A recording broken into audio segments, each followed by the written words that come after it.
Hello, welcome to another video from the Animal University channel. Let's go for the video. Camel. Camel, genus Camelus, any of three species of large ruminating hoofed mammals of arid Africa and Asia known for their ability to go for long periods without drinking.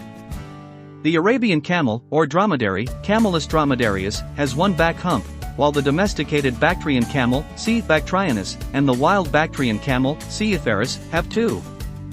These ships of the desert have long been valued as pack or saddle animals, and they are also exploited for milk, meat, wool, and hides. The dromedary was domesticated about 3000 to 2000 BCE in Arabia, the Bactrian camel by 4000 BCE in the steppes of Central Asia.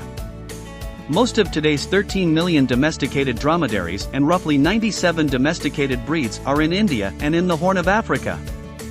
Wild dromedaries are extinct, although there is a large feral population in interior Australia descended from pack animals imported in the 19th century.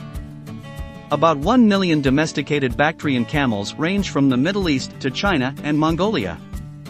The International Union for Conservation of Nature, IUCN, has classified the wild Bactrian camel as a critically endangered species since 2002.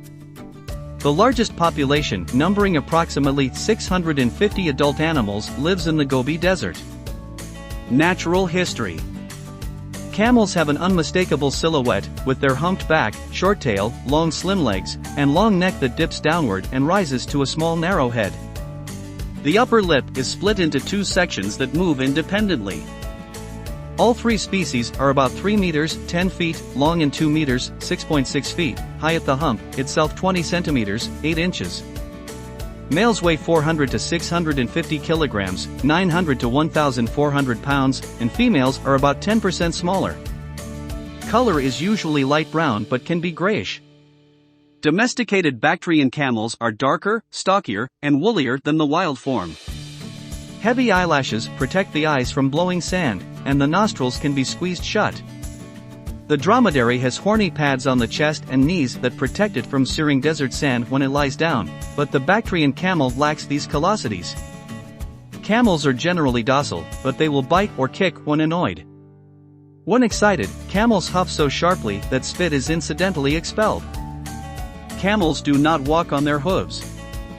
On each leg, weight is borne on two large toes that spread apart to keep the animal from sinking into the sand. Dromedaries have a soft wide-spreading pad for walking on sand. Bactrian camels have a firmer foot. Like the giraffes, the camel's gait is a pace, with both legs on a side moving together. Short bursts of 65 kilometers (40 miles per hour) are possible, but camels are excellent plodders. Bactrian camels can carry more than 200 kilograms, about 440 pounds, for 50 kilometers (31 miles) in a day, while the more lightly built dromedaries can carry up to 100 kilograms, about 220 pounds, for 60 kilometers, about 37 miles, if they are worked in the coolness of night. During catastrophic droughts, herdsmen may lose all of their cattle, sheep, and goats while 80% of the camels will survive, owing to the camel's ability to conserve water and tolerate dehydration. In severe heat, a camel survives 4 to 7 days without drinking, but it can go 10 months without drinking at all if it is not working and the forage contains enough moisture. Even salty water can be tolerated, and between drinks it forages far from oases to find food unavailable to other livestock. The body rehydrates within minutes of a long drink, absorbing over 100 liters, 25 gallons, in 5 to 10 minutes. Cattle could not tolerate such a sudden dilution of the blood, because their red blood cells would burst under the osmotic stress. Camel erythrocyte membranes are viscous, that is, sticky and flow-resistant, which permits swelling. A thirsty camel can reduce its urine output to 1/5 of its normal volume and produce feces dry enough for herders to use as fuel for fires. Another adaptation is minimization of sweating. The fine woolly coat insulates the body, reducing heat gain. The camel also can allow its body temperature to rise to 41 degrees Celsius (106 degrees Fahrenheit) before sweating at all. This reduces the temperature difference between the camel and its environment and thereby reduces heat gain and water loss by as much as 2/3. Only in the hottest weather must the camel sweat. It tolerates extreme dehydration and can lose up to 25 to 30% of its body weight, twice what would be fatal for most mammals. Camels have also adapted to desert conditions by being able to endure protein deficiency and eat items other livestock avoid, such as thorns, dry leaves, and saltbush. When food is plentiful, camels overeat, storing fat in one area on the back and forming a hump. When the fat is depleted, the hump sags to the side or disappears.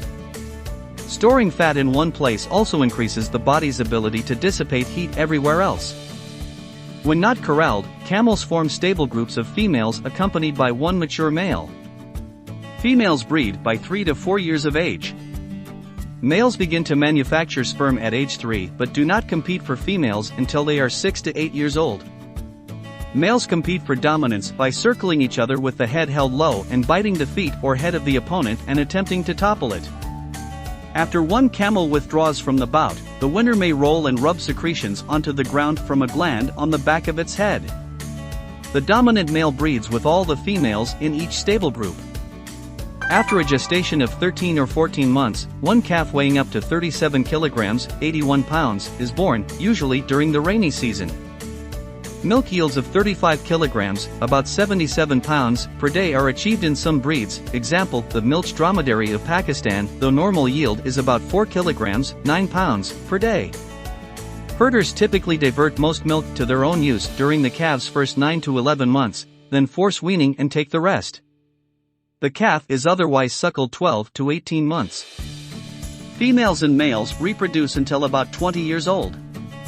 Longevity is 40 years. Camels are classified in the family Camelidae, which first appeared in North America 40 million years ago. North American camelid stock became extinct 10,000 years ago. Living South American camelids are represented by the llama, llama glama, guanaco, eld guanaco, vicuña, vicuna vicuna, and alpaca, V. pacos. The lineage that produced modern dromedary and Bactrian camels diverged from the South American camelid lineage between 11 million and 25 million years ago.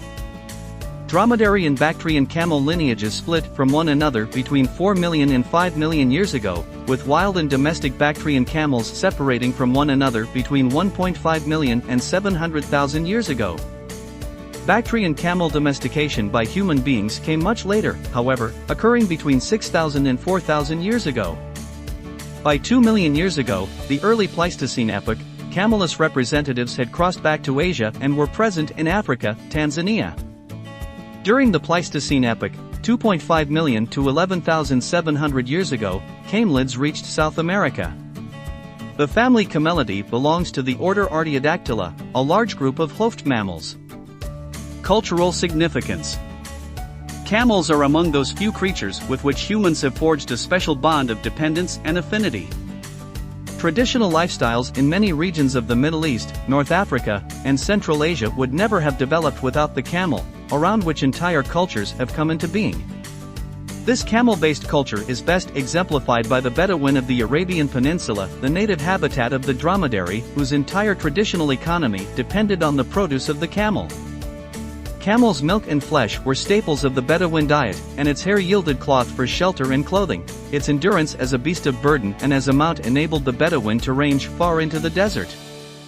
The mobility and freedom that the camel afforded to desert Arabs helped forge their independent culture and their strong sense of self-reliance, and they celebrated the camel in their native poetic verse, the Qada, in which the Naqa, female camel, was a faithful, unwavering mount.